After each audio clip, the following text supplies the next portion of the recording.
I can't think of another platform to use other than Avid Media Composer. I gotta be honest, I only know Avid. And I only know Avid because that's all I really care to know. It's got everything I need.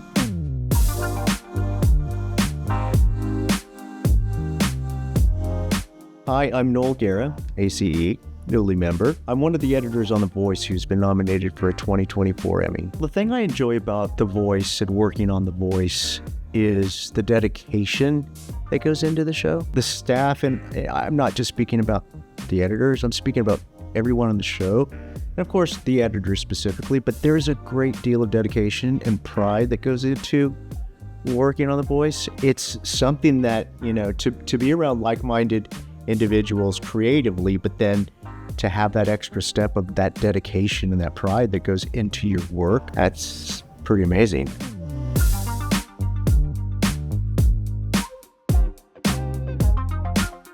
The episode that was submitted for the 2024 Emmys was our battle premiere for season 24. Battles are always an amazing round to not only work on, but for the audience as well. There's just so many exciting moments that happen during a battle.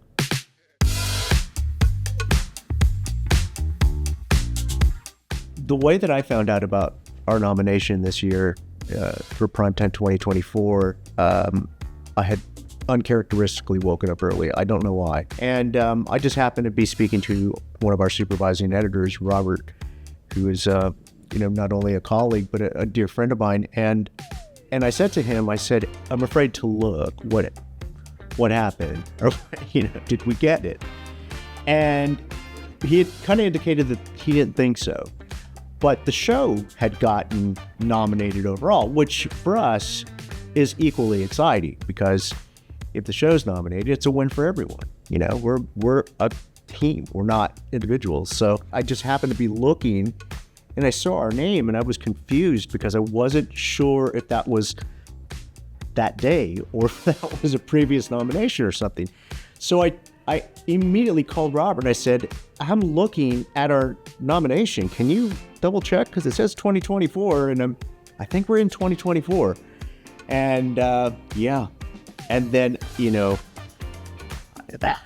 I just woke up. Being nominated for an Emmy, especially, on a show that has been around as long as we have, it's never expected. And I think just as people, just as our team, we don't expect and we don't have an ego about getting nominated. So we're genuinely surprised and our enthusiasm and happiness is genuine.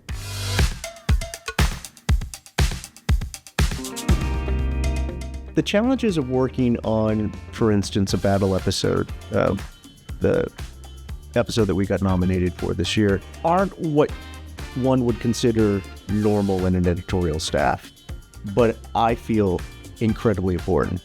And that's communication and collaboration. To be with a group of folks the size of the staff that we have in our post team is enormous. Communication is essential. And I think it's a challenge, but I think we navigate that challenge very well. And we just make sure that we continue to collaborate and communicate and, be a part of a team instead of individuals.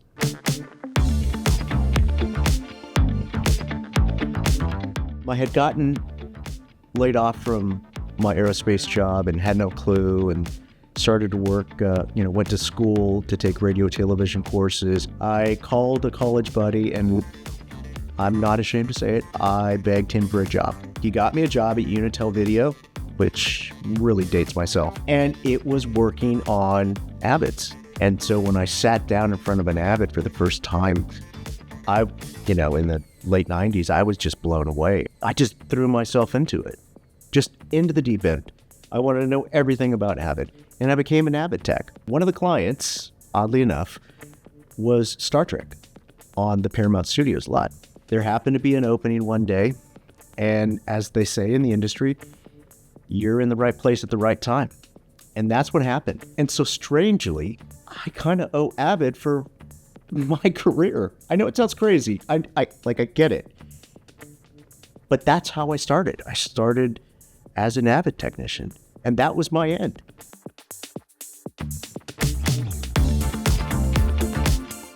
My advice for someone looking for a career as an editor or starting off in the industry with hopes to become an editor at some point is learn as much as you can technically. I think everyone is creative in their own mind, in their own right, in their own, day-to-day lives. But learning a little bit about every job is important, because then why things happen. Things happen for a reason, and you understand it. So understanding the process of post-production, from system maintenance to whatever, to adding an audio cut or whatever, it's all important. Everything is important. So just don't hyper-focus on one aspect of editing. Think of it more globally. I absolutely think, knowing Avid is essential for anyone starting off in their career. And I can say this very simply because it is such a user-friendly system. Avid is, you have to know it. And honestly, I only know Avid. I know that's going to be controversial for my fellow editors, but Lightworks, way back when, Avid Media Composer. That's it. That's all I really care to know.